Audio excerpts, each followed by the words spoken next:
G'day and welcome to the Grow a Small Business Podcast. I'm your host, Troy Truen. Each week, we speak with an owner who has grown a business with 5 to 30 team members to something bigger. Diving into their numbers and unearthing the pain they've experienced, we explore what they did to overcome each barrier and what they would do differently from day one. Let's get into it. Welcome everyone. Today I'm interviewing Marilene Quintana from eVisa Immigration based in Vancouver, Canada. Thanks for your time today, Marilene. My pleasure. Thanks for the invite. Let's start with how we know each other. So I reached out on LinkedIn, thought you had a very interesting business there and asked if you'd like to come on as a guest. Yes, exactly. We didn't know each other before, but I saw your message, decided to hear what you had to say and saw the podcast and accepted to be here today. So yeah, exciting. Thank you very much. Tell our audience a bit about your business, what it does and how it makes money. Okay, so eVisa Immigration, it is a one-stop shop for people that want to live in Canada. So we do provide education services, visa application consulting services, immigration and citizenship services, and we also have a career consulting that help people to understand how the Canadian labor market works and how to position themselves to find a good job in Canada. We do have financial planning as part of the package, and we are constantly adding additional services with the idea that if you plan to move to Canada, you just come to us and we can direct you to whatever you need. That's the idea. Yeah, fantastic. And how did the business start out? When I moved to Canada myself, I had my struggles with my immigration process. There were some issues and uncertainties that I was very frustrated that I couldn't find the answer to it. So I was actually being assisted by a professional like me. And the company that was sponsoring me actually had to stop the process and had to let it go of me and a bunch of people because they kind of exchanged the main shareholder, and like they decided to stop everything in terms of sponsoring me, and like I needed answers, and I was like in a very bad situation. I was with a named visa, so I could only work for that company and I couldn't find any other work, any other sponsor. It was like a very complicated situation. And I actually had a person assisting me that didn't give me the answers that I need. And also I tried to find answers myself and I couldn't. And that was like, hey, these people are not providing service, like good service. I came from the IT industry, and like we have so many how can I say, so many methods and governance and procedures and standards to make sure that the client's well served and they are happy. And I was like, wow, it seems that in the legal business, in the consulting business, people don't have the same standards, and it's frustrating. Just like, hey, I reply the email whatever I want, right? There's no service level agreement to when it's reasonable to reply. There's no method, and it is okay not to have an answer, not go find the answer, apparently, right? And I was frustrated, I was upset. And at the same time, I was like, as I was trying to find answers to my own case, people around me, friends, started saying, hey, if you want to know anything about immigration or anything about visa, consult with Marilene because she has been researching a lot about that. So I started, like, I was in a bad place, but I was researching a lot, I was studying a lot, and then I started having coffee with some friends to try also to understand your case and find answers. And, I love doing that. That was like the great support that I had when I was going through this difficult moment in my immigration process. And also, to be honest, although I was in IT back home, I always wanted to study something related to law, something related to legal issues, right? And it was actually a decision that I had a long time ago that, like, hey, maybe it's too late for me to change careers, but I really want to study law.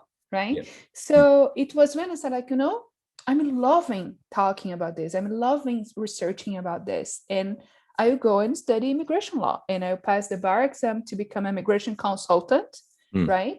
Which is currently my designation, regulated Canadian immigration consultant.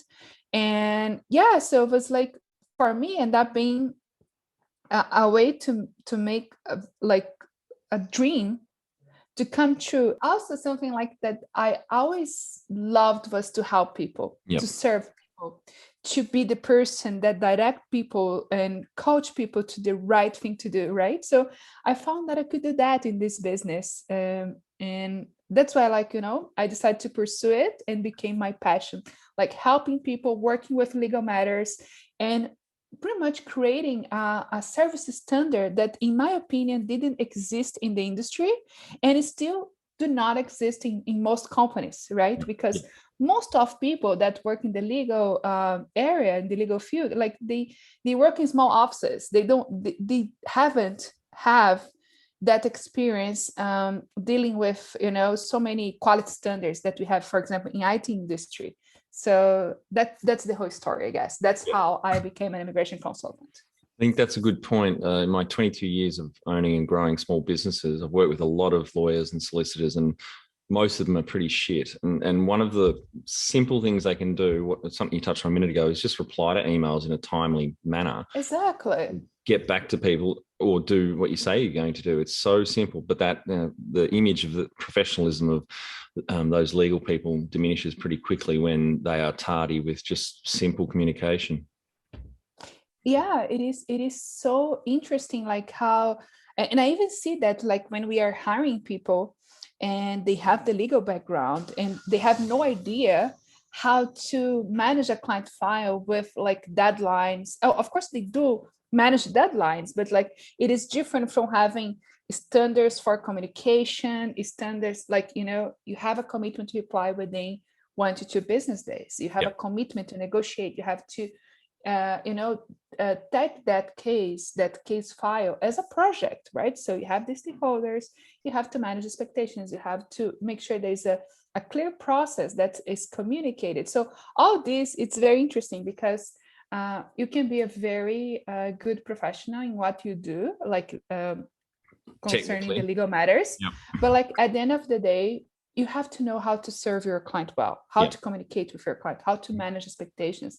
And I think that's one of the main reasons why our business stands out from others and has grown as a lot, as we are going to discuss here today. And we go more in details about that. I think anyone that's in the, particularly the professional services, if they've got a business that's, provide professional services, it's one of the early wins and the low hanging fruit that you can do is to build the culture in the business and train your team that service, we need to be really, really good at service, talking with our customers, there to help them, smiling, responding quickly. And that sets such a great impression for the other side of the table. It's something that a lot of people don't think about, that I think it's important, but with my experience, it's huge. Yeah, sometimes what I feel from other professionals is like they treat you as like that person, that client cannot do anything without you. Yeah. So I do whatever I want because they need me. And come on, it's not like that, right? It is a collaboration, has to be a win-win relationship. Like we both need each other. You need my knowledge. I need you as a client. And I want you to feel comfortable because immigrating, I'm sure you didn't immigrate anywhere, but like it is a very stressful situation itself, right? And you can try to have more empathy as well. So it's not only about providing the service, it's knowing how important that project, that goal, that dream is for each person, each family that decides to leave everything behind and move to a new country, in this case, Canada. We only focus in Canadian immigration. And, something that I even tell all my employees, like when we hire them, we have an onboarding process and we have a conversation about values, right? And one of them, like most of them, if they're in Canada, I say to them, like, you have to remember, how was the struggle of your process? Because Some people have more, some people have less struggles, but everybody had difficult moments through that journey. You have to remember that, and you have to respect the feeling that the client has when they're talking to you about their anxiety, about the expectations. You have to remember what you have been through. So another thing that I would say it is like very important for us is treating each client as a unique person, and being mindful of the stress and the anxiety that's caused by the process itself, and try to be somehow a part of it, that the client feels comfortable, that kind of helps them to go through that journey. So that's the idea. I think that's very smart, and it doesn't take that much extra time to go further upstream after when you're onboarding someone to induct them into that mentality and that mindset of putting, a servitude attitude, which is there. We're here for the customers. Put yourself in their shoes, etc. And the other point I want to make on that is, I think a lot of business owners don't understand or miss the value point that I view customer service and interaction as a part of marketing, because referrals can be such a huge source of ongoing business. If you leave each customer with such a great experience, they are going to pass on that experience to, heaps of other people. Definitely, yes. And currently we also have like Google reviews, for example, right? We have like a huge number of clients that leave us a 5-star review. Wow. Yep. And that's amazing to see that, right? So it's like mission accomplished, right? It's not only giving that client what they were looking for, which is like completing their immigration process and allowing them to become a permanent resident of Canada, but also completing that with high quality, right? A 5-star quality, right? And that's very how can I say, fulfilling. It's very fulfilling.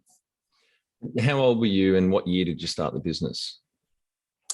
We started at 2014, so we are actually was 7.5 years, turning 8 years soon.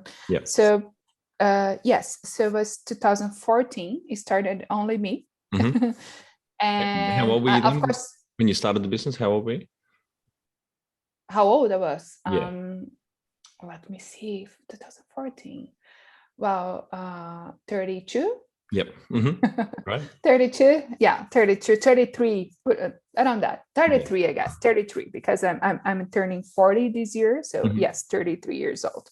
It was after my birthday, and it was right after I completed my process to immigrate to Canada. So when I was to study immigration law in Canada, at the time I became an immigrant. I was.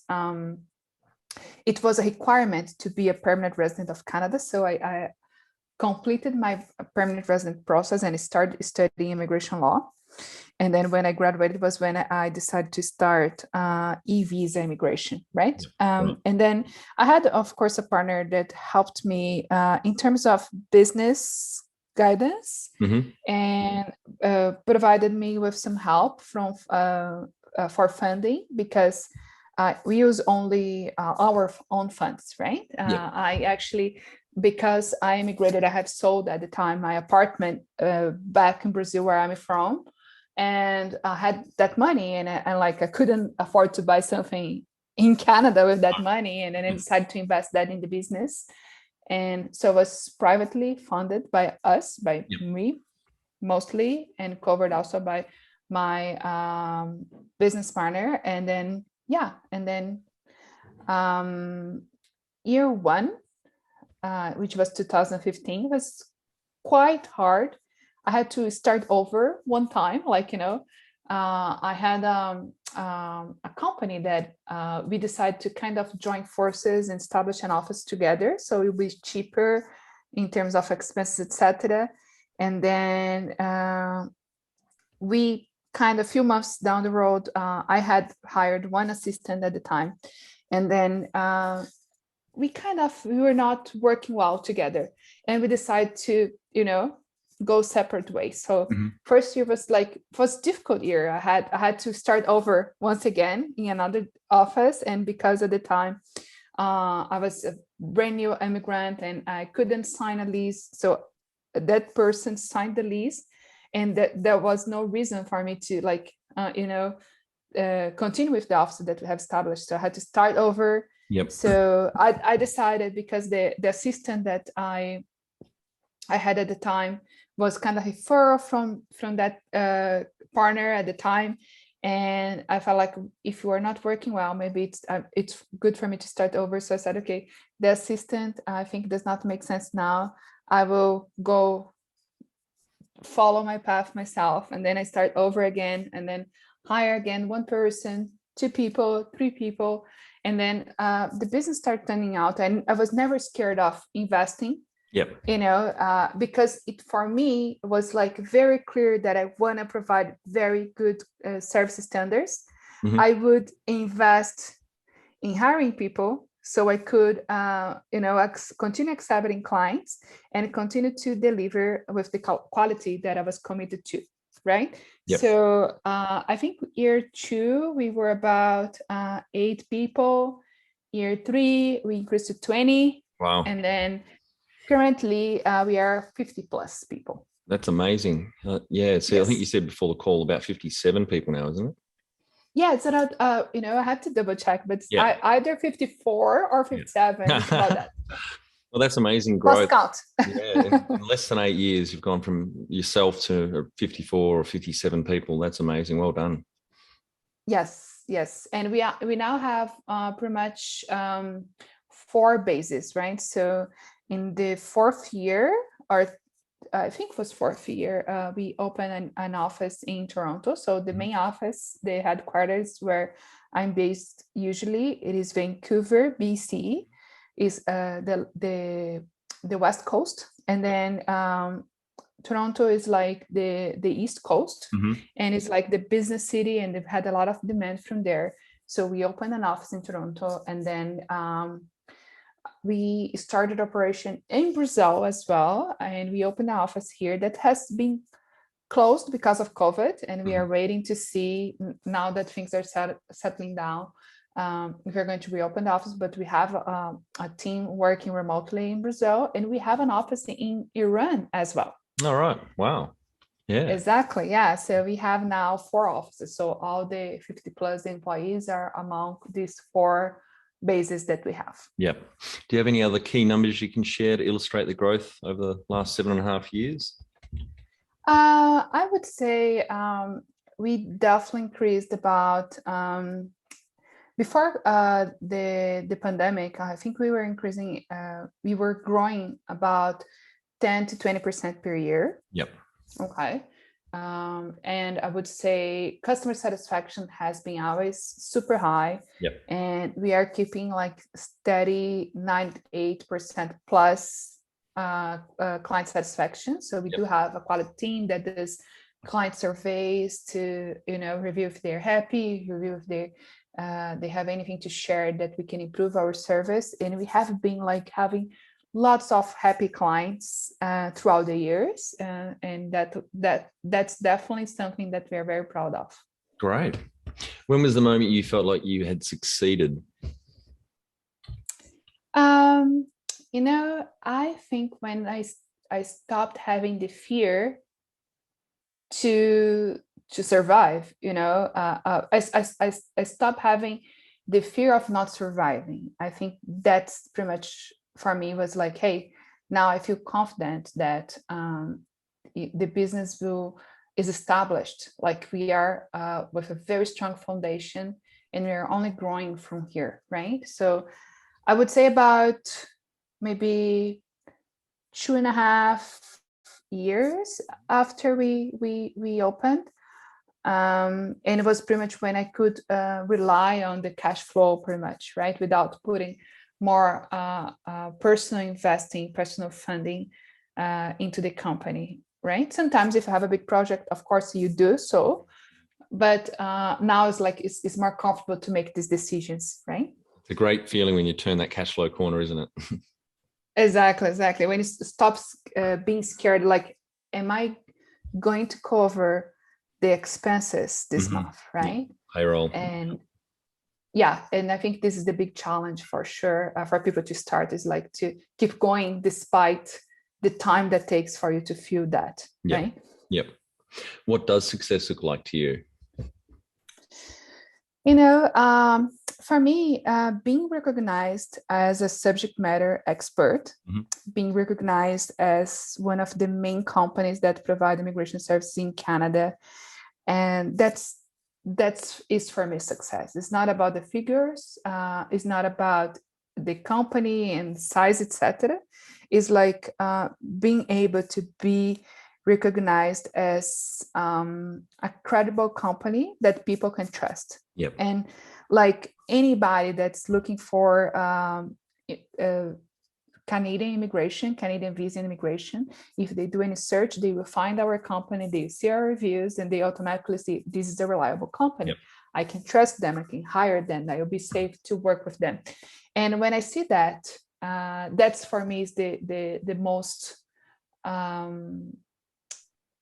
it is how I see success, like how I could look back and say, yes, I'm successful, I succeed in my goal. Number one thing you'd recommend to marketing a fast growing business? Well, we invest a lot in marketing. So a lot of people are afraid of sharing knowledge, right? And I never had that fear. I was frustrated, as I mentioned, with my own process, not knowing many things about what could happen, how the process works, and so many things. So I think I started in Canada to teach people in YouTube channel, in our currently Instagram. Like at the time we started, it was only Facebook, but now most on Instagram and YouTube. We start telling people like these are the mistakes, this is how the process works, this is, you know, the challenges, this is the updates, this is what we are looking for in terms of immigration this year. So we have a weekly video on our channel. We have a lot of posts, educational posts on our social media, and I think this was very good for us because people use us as a search of knowledge, and sometimes, unfortunately, this is so it is so detailed that people are able to actually sometimes, you know, feel confident to do the process themselves, right? Yep. But this doesn't bother me, because at the end of the day, hiring a professional is always better. To give them the assurance that they will do correctly, that everything is going to go well, that they have support. And if people don't see value on that, it is okay not to work with us, right? I'm still there, you know, serving my purpose to educate people and show them and sharing my knowledge. And that's, I would say, that's definitely a good strategy for marketing for business that want to go out there. Yep. And on funding, did you take any bank finance or get any government grants, or no other investors, just you and your co-founder? Exactly. It was all my own capital. Yep. And that's it. So I actually, maybe because of lack of knowledge at the time, like I didn't look into any of those options at the time. I was like, I kind of prepared myself in terms of preparing a business plan for that, and knowing what I have to invest, and I had means to do so. And then I decided, okay, let's do it. And I started right away. I didn't even look to what options were available in terms of funding, etc. And probably there was some options, right? As a woman, young woman, new immigrant, probably there were a lot of options available, but I didn't look into that. And your business partner, your co-founder, so have they worked in the business, or they've just really been an investor? Well, at the beginning, it was more like investor and a kind of a mentor somehow, right? Yep. And currently, my partner is more involved in the daily business, because as the company grew, it was more difficult for me to deal with everything. And like, for example, in terms of operations, everything that's related to client service, I'm the one responsible. Yep.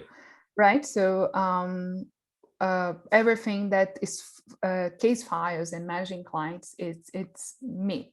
Yep. And then when it comes to marketing or to accounting, for example, he's actually helping more through those areas. So everything that strategies, I participate in the decision, but it's more his department actually. Yeah. If you were to start up today with plenty of funding, would you go into your industry? Well, definitely, yes. We are having lots of challenges right now in the immigration industry because there's so many uncertainties because of the current situation with the pandemic. And in Canada, for example, the government is making new announcements yet to be released soon. And there's always change. So there's some uncertainties, but with time, I learned how to deal with those. So I think still, if we're willing to do what takes, right? I think it's a good industry to be at. Definitely. And not only in Canada, for example, I think lots of people are looking to moving around. So Australia, I do have a good friend that became an immigration consultant in Australia as well. We talked a few times. He even had some videos together to discuss the difference about the process, etc. So, I think immigration, visa, people are looking to becoming more global, more free, like to go anywhere, to work from anywhere. And so definitely it is a good industry to be into. I'm intrigued though. How did COVID impact the business? Did you get busier or less work because of the border issues? Well, the first month when the pandemic started out was pretty scary. It was pretty scary, I would say, because I think most people was like, "Hey, I'm not even aware if I'm going to survive this, right? How come I can think of a better future for me, for my family, for my kids, if I don't even know if I'm going to survive the pandemic, right?" So I think the first month was super scary. And then as time goes by, people, you start having different conversations, like the economy cannot be just paused, right? Things can still need to happen, right? So when it comes to our industry, there was lots of change. Like we stopped having so many clients from overseas at the time. We started having more clients that were in Canada. And then especially because Canada was like a great country to be during the pandemic, they were giving support to business, they were giving support to people. So people, like, if they had any doubt where they want to be in case of a pandemic, they wouldn't consider going anywhere else, and they decide to stay. So we kind of had a shift to, like, we stopped having many visa applications. We started having more in Canada cases, right? So there was the shift, and pretty much made up for it. So it was a big change in terms of client, especially in the first year of the pandemic. But like, of course, we were hit and we lost, I don't know, about 30% of sales during the first year of pandemic. But we were able to recover through, diversification and, exploring other markets, etc. So I would say in the past 2 years, that was why we were in the pandemic, we didn't grow as much, but also like we didn't have to fire anyone, for example, right? I was going to ask that. Yeah, if you dropped 30% in sales, did you have to let anyone go? But you were able to manage through that. That's great. Yeah. So Canada offered to help some business with their payroll, right? And also what happened, we had a lot of people that, for example, they had kids and they were having trouble in managing the workload from home while they have kids to homeschool, look after, right, from homeschooling, etc. And a lot of people that, even if they don't have kids, they were feeling very anxious about everything that was going on. And I had, for example, one employee that was like concerned about their family and she was kind of having panic attacks, for example, right? Because of the anxiety, because of the pandemic. We know that mental health was a big deal during the pandemic. Yeah. So what we did was like, we don't want to let anybody go. But the government also helps people that decide to go, right? If they're laid off temporarily or permanently because of the pandemic, you receive the employment insurance, you'll be able to be home. So we kind of did like a meeting, and we said like, if you feel that for you and your family makes more sense to be at home right now without working, without being concerned about your work right now, just let us know, and we will see options, because I don't want to have to choose. I do love our team, everybody that works for us. And then we actually had like 3 people that came forward, and among 50 people was not much. And then they said, hey, I think I would like to use that opportunity because it's impossible for me to manage the stress that I have right now. Yeah. And then we let them go temporarily, actually. And then after we were okay, I think it was 13 weeks of temporary layoff that we were allowed to. And then we had a conversation. Do you want to stay? Do you want to go? So we didn't make the decision like we are letting people go because of this. We said, okay, it's open. And it was not much, right? So we didn't reduce hours. We actually, what we did was like, let's take this time to, invest, seek opportunities, be there, not only for our clients, but for our own people, right? Yeah. Our employees. And I think this was very rewarding as well, because people that work for us like, hey, the company is strong. I work for a strong company that went through the pandemic, and I could see many family and friends having issues with their work, and the company was able to support us through this process. So I think this actually returned to us as like, hey, employees are even more loyal now because they know that they can rely on us. Yeah, of course, absolutely. Can you outline the most stressful point in your small business growth journey so our audience can learn from it? There are a few, right? I think the first stressful point is learning that you cannot make everybody happy. I'm a perfectionist. I try to make everybody happy. It's part of my personality, right? And sometimes it is very tough to know that doesn't matter what you do. And sometimes you did your best and the person's unhappy with you, right? So as I mentioned, like we have very, very high percentage of clients very happy with us. And sometimes we tend to, of course, be happy to have them, but there is one client that not satisfied with our service.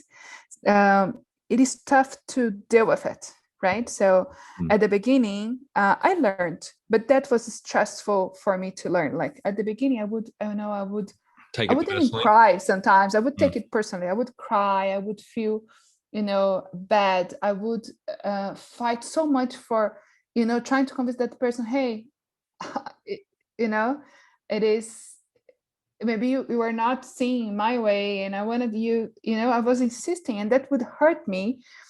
And I think it took me a few years to learn, like, hey, it is what it is. Focus on the positive, focus on the people that are happy with you, focus on the people that you really, actually, at the end of the day, you come to give a hug, to say thank you, that, really appreciate the work that you have done, because it is quite impossible to make everybody happy. So this was one of the struggles. The second struggle, and that is, I think it's not only me, it is the world, right? So we are taught that the people that like our leaders, and not only our leaders, like, for example, in a family structure, we are taught that our parents must know all, right?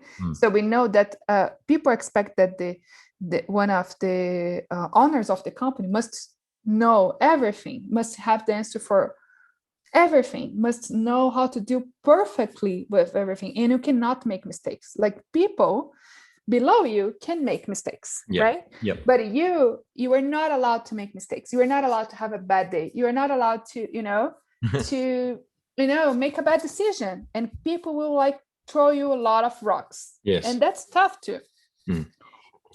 So I try to talk more with my team and say, hey, I'm human here. Yes. I'm doing my best and I can make mistake, but this is an open communication. So if you see that I'm not going to the right direction, you have to let me know, because sometimes also people also think that the owner must know, must see all, right? Yeah. So like there was a situation that a very, very dear employee decided to leave the company. She said, oh, I was feeling stressed. I was going through, family issues, and if the pandemic was during the pandemic, and also with so many clients stressed out, I cannot handle the amount of stress altogether. And then people that were also sad because she decided to leave, and I was devastated. I loved her as an employee. And people came to me like, how come we didn't see that she was stressed? You should have, saw beforehand and maybe offered her time off, or offered her like, hey, she should have come to me to say, before quitting, like, I need some time, or maybe reduce my hours or reduce my files. I don't keep an eye on everything of course I keep an eye on everything, but I don't have the ability to guess what the person is going through myself. People has to tell me, right? Yep. So I start talking more about this with my team, like, hey, don't expect me to see things. If you see that something needs my support, just bring it to me, right? Just let me know, and I'll be more than happy to help, be more than happy to participate. And so this was like a few things that it is funny, and I think it's kind of people overall, they are not ready for that. Like it's supposed to be common sense, right? Like the leader or a small company, and people say like, you're not a startup anymore, Marilene, you are not a small company anymore. Like, okay, great. Like, but at the end of the day, I'm still the person that makes most of the decisions, right? And it's impossible to make all decisions right? It is impossible to have always the best judgment, and even like it is impossible to decide things in a way that 100% of the people are happy. Right. Mm-hmm.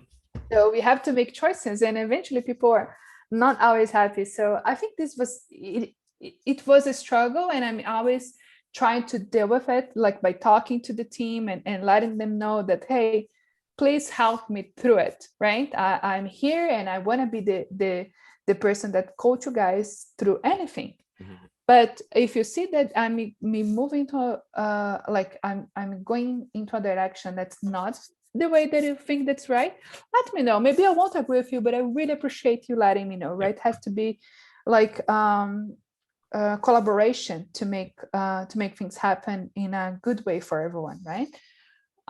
So that was our struggle, and it is surprising.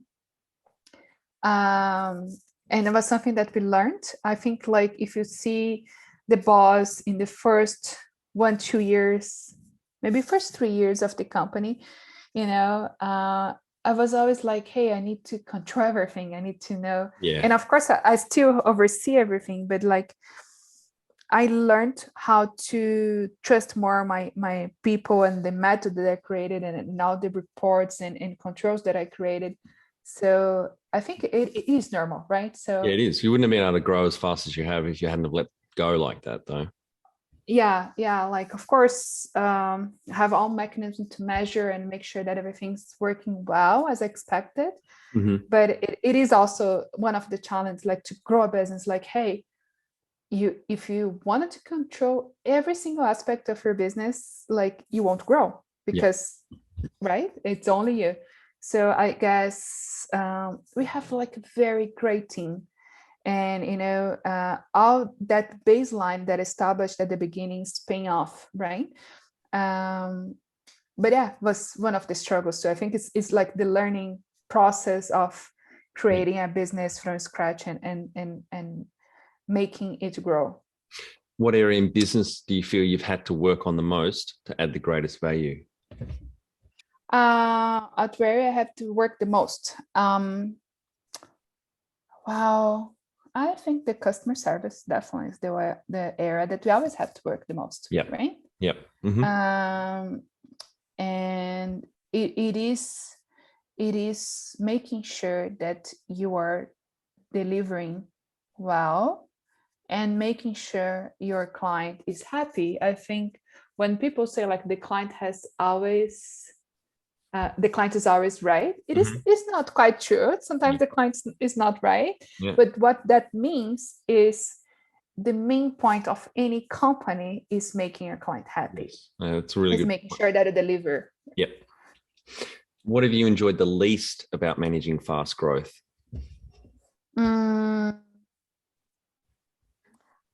I think it is definitely the financial constraints, right? Because you have to take a leap of faith and say like, hey, I'm going to invest there. I don't know if I'm ever having to, I'm not sure if I'm having this investment back.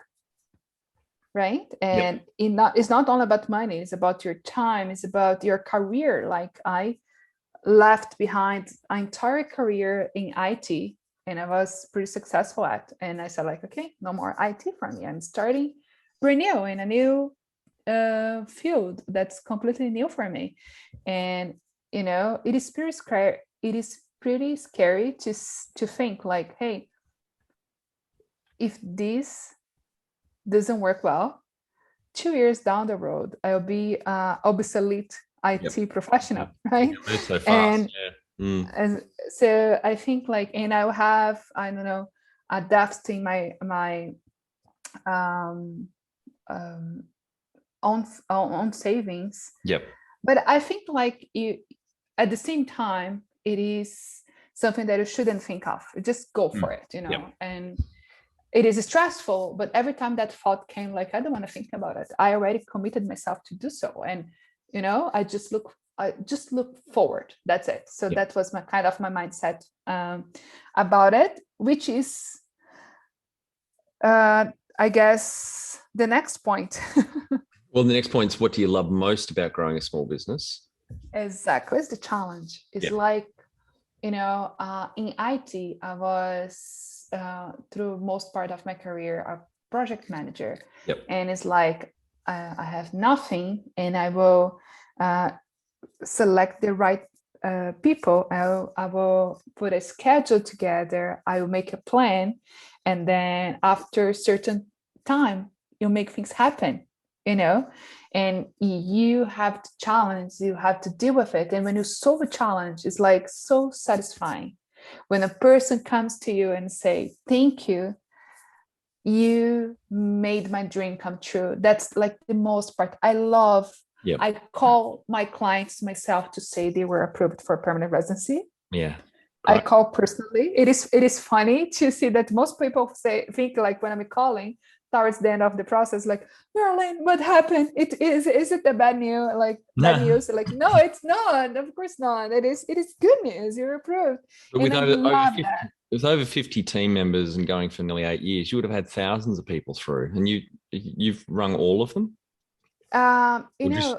Just the ones visa clients, we do it through email, and I have my analysts to do it. Of course, some of them that I get to know, I still send an email as well, like myself, hey, I heard about their visa, congratulations.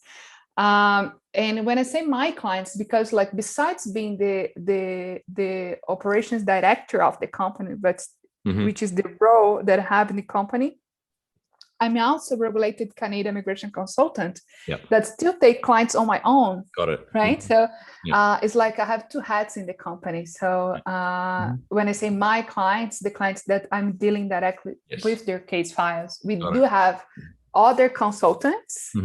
And in this case, it is the consultant that called them. And I taught them to do for every single client that get approved to call them in person, to have that personal touch in their management, in their case management, right? But when I say I call them, it's the client that still take on myself. Got it. What has been the biggest mindset shift for you in your small business growth journey?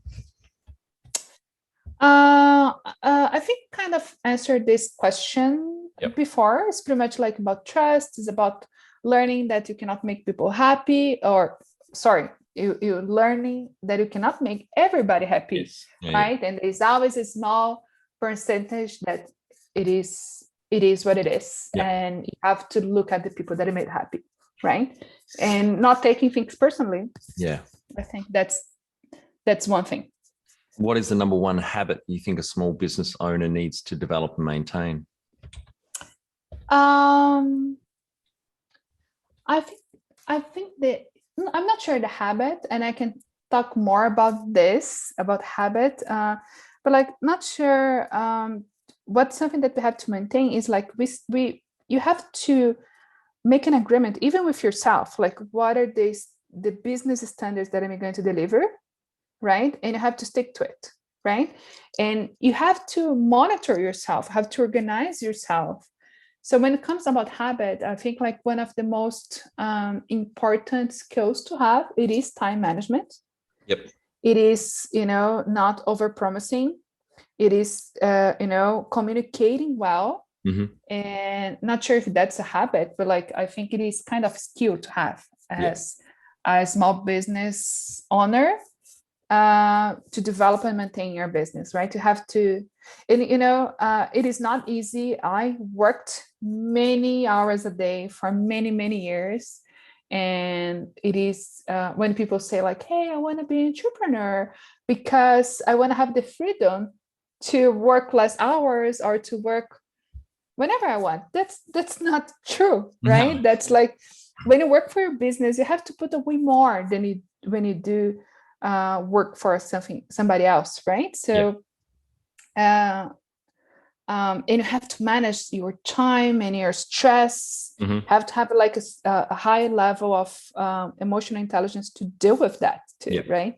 So it is tough. Jump over to growasmallbusiness.com and leave your details to get a short 2-minute email I send on Fridays to help small business owners like you become better leaders. I include some reading or professional development resources I've discovered in the last week. Can you talk to how you've added people to the team? Some wins, mistakes, and advice for those listening?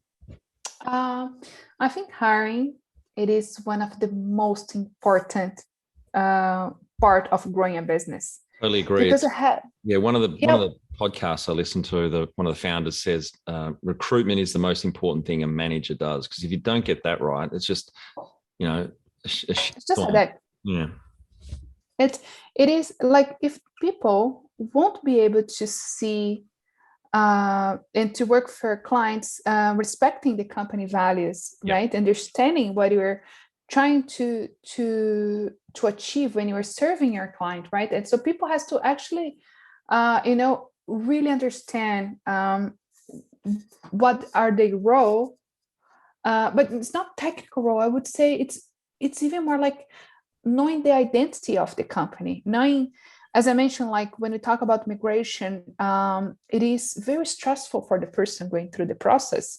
And the person has to have the empathy to understand that it is stressful and how we can make that better, right? It is different than like, hey, that client, it is a pain. No, understand. So you specifically look for that during your recruitment, that empathy, that natural understanding of putting. Like people that are caring, right? So this is something that I wanted my business to have, was one piece of, I would say, personality that I wanted my business to have, right? So when people think of Visa, it is not only one of the biggest immigration companies that help people to immigrate to Canada, to apply for a visa to Canada, but it's also a company that look and serve each client as a person, and we understand their anxiety, their challenges, and we wanted to kind of make sure to be one piece of comfort for them, right? So that's so when we hire people, of course, we want people that, communicate well, people that understand the process, people that eventually has some experience with this and that. But I actually seek specifically for people with certain personality traits that I think matches with the personality of the business that we created, right? So that's the goal. Yeah. What are some things you recommend to building a sustainable and kick-ass culture to help with the growth? Trust. So when you hire right, you are able to trust that person. So trust, right? Trust the people that work with, but of course, provide all the tools, all the training, all the information. So this is something that I think I learned from the IT time of my life, of my career. And like everything for us has, documentation, has organization, everything is very well structured. And we do like internal trainings. So I think like if you want to grow, it's not about only like putting somebody there to do the work. You have to really spend the time to prepare that person. To really show them how to do and how you want it done.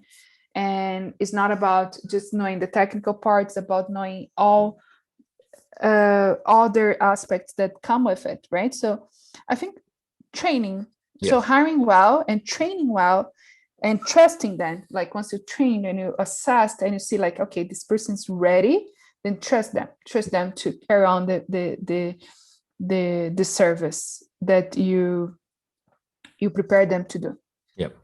Tell our audience how you've handled balance. Wow, that's tough, I would say. Yeah. For many years, I let go of myself, and I have a very understanding husband that, could understand that, my life was work. And pretty much, I would say, maybe through the past year, I tried to find more that work balance, right? So I gained some weight. So last year, I finally started going back to gym and, trying to recover that. Because, I think I didn't look into that part at the growing stage of the business. I was like working 18 to 20 hours a day. And I was so happy about what I was building, and that didn't bother me, to be honest, right? I was really fully dedicating myself to that, right? I used to say like people have babies and mothers do that, and that was my baby, and I want to make sure that grows right, and I want to make sure that I'm taking care of every aspect. I was even criticized about it, right? So but I was happy, and I was giving 110% of my time to that. Every now and then I would like, hey, let me spare some time for family, let me spare some time for husband, maybe let me cook nice meals. So actually what I was going to do, like people say a lot about the 5 a.m. morning, blah, blah, blah, right?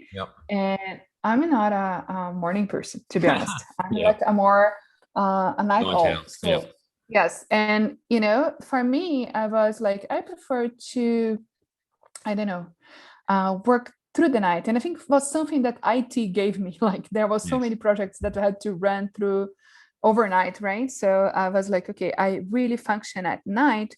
So this is something that I'm actually not against, but like it is very unfair that people say if you wake up at 5 a.m. in the morning, you are more productive. I think it is completely different. Like you have to know yourself well. That's right. You have to know what time you are more productive.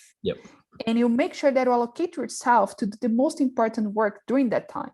And for me, to be honest, was like between, I don't know, 10 p.m. to 3 a.m. That was my, like, it is so silent in the house or in the office or whatever it was.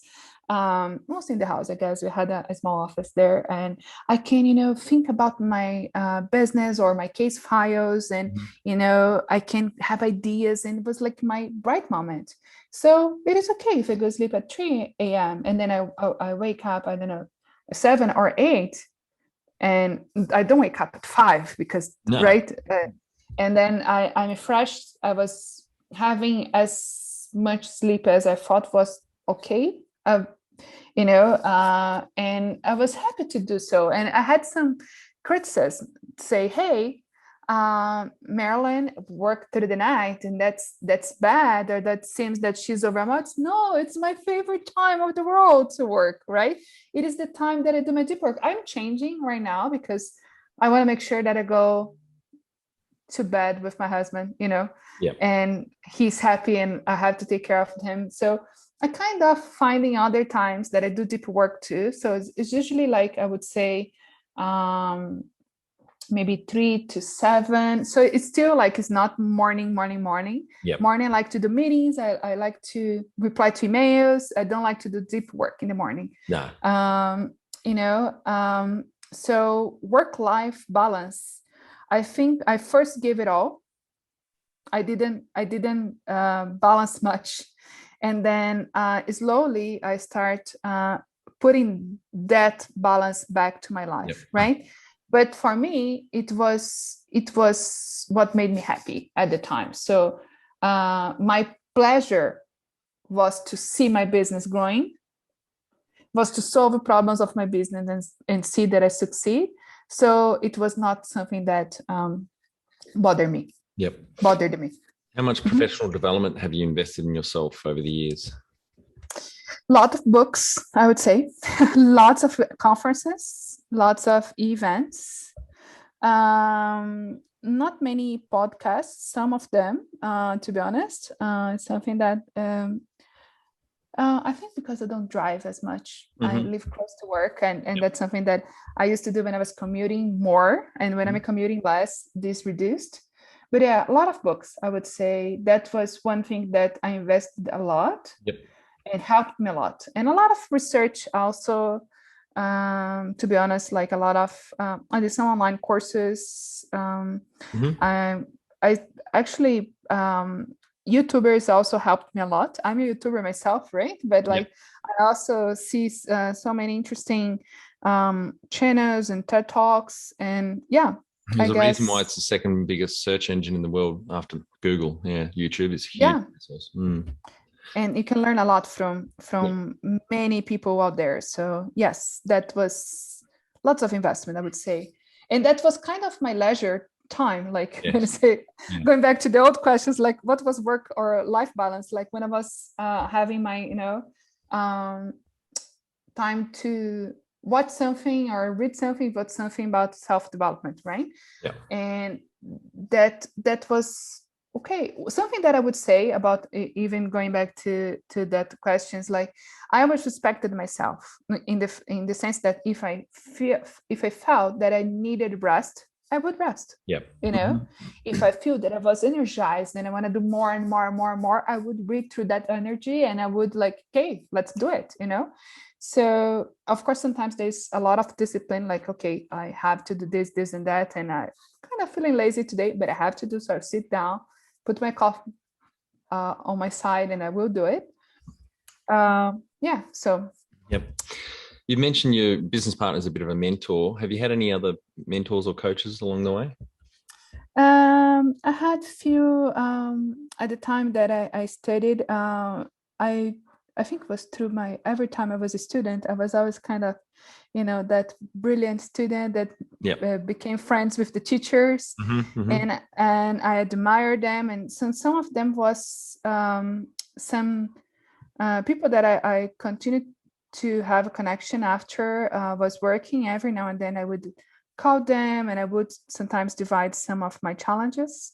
And there was one person that I also met in one of the conferences. Then she was one of the speakers, and I really loved her style, and we connected. And many times that I had struggles, she was there to support me. So yeah, I had some people that helped me, and I became that person to form my other consultants in the company, the person that's there to coach them, to support them, to hear them when they need. But I did have a few mentors and coaches in the industry. Yep, great. Do you have a board of directors or advisors? No, Yes and no. Like most decisions are made by my partner and I. Yep. But we do have now, like for example, our managers. We have the technical manager, we have the marketing manager, we have the HR person, we have the finance lead. So we consult with them, like we discuss with the team our ideas to make decisions, right? But most of the final decisions are made between my partner and I. Right, Marilene, we're on to our final 5 questions. What do you think is the hardest thing in growing a small business? The hardest? Yeah. It is looking forward without fear.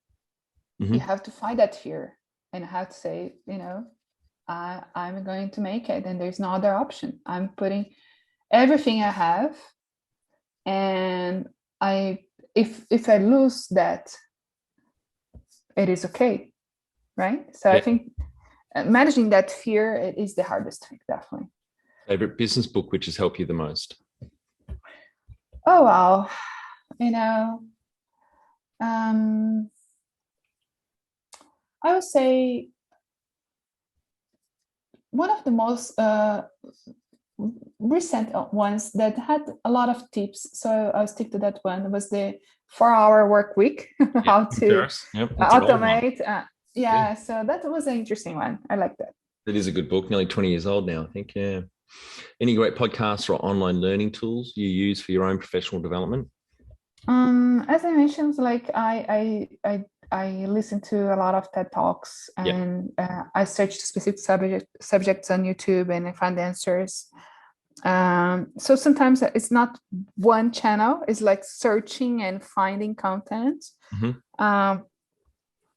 So it's I think like YouTube, it is a great learning tool, and you can learn a lot, and from there you can find like online courses, and then you can find companies that are providing something that you may be looking for. So I would say YouTube.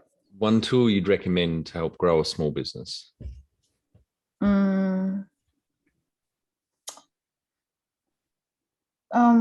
Well, one tool, I think like having a CRM, I would say it is very, very important to know everything about your client and make sure that you have that somewhere in a very organized way, right? So I, since the beginning, we had like a base software, but at some point we were having lots of control through spreadsheets, for example. And then there was a point that was like, okay, this is not going to be scalable. It's possible to manage like that. And then we moved to CRM tool. Which one do you use? And we use Salesforce now. Oh, great. Yeah, it's very powerful, isn't it? It's very powerful, has lots of research, has very customizable. It's very expensive, actually. So people don't need necessarily a Salesforce. But it's good value. It is high price, but it's also good value. But I think helps a lot, and helps you to keep organized, right? But at the end of the day, I think like everybody can create your own set of tools, right? So when you talk, for example, I create lots of methods, like how I manage my time or how I organize my tasks, etc. And I would say not necessarily as a software, but like if you are able to structure processes and stick to that, like for example, as I mentioned, for me, for example, my calendar. I manage a lot of things through my calendar as well, my to-do list, right? And this is very important that people know how to manage that properly. It's not only knowing everything about what you do, it's about managing your time, managing your tasks, managing your deadlines, and that's very important. And definitely CRM can help you to do that, but not necessarily if you don't have the means to invest. We use Trello for internal projects as well. And let's see, and sometimes spreadsheets can help a lot too. Finally, my favorite question: what would you tell yourself on day one of starting out? You know,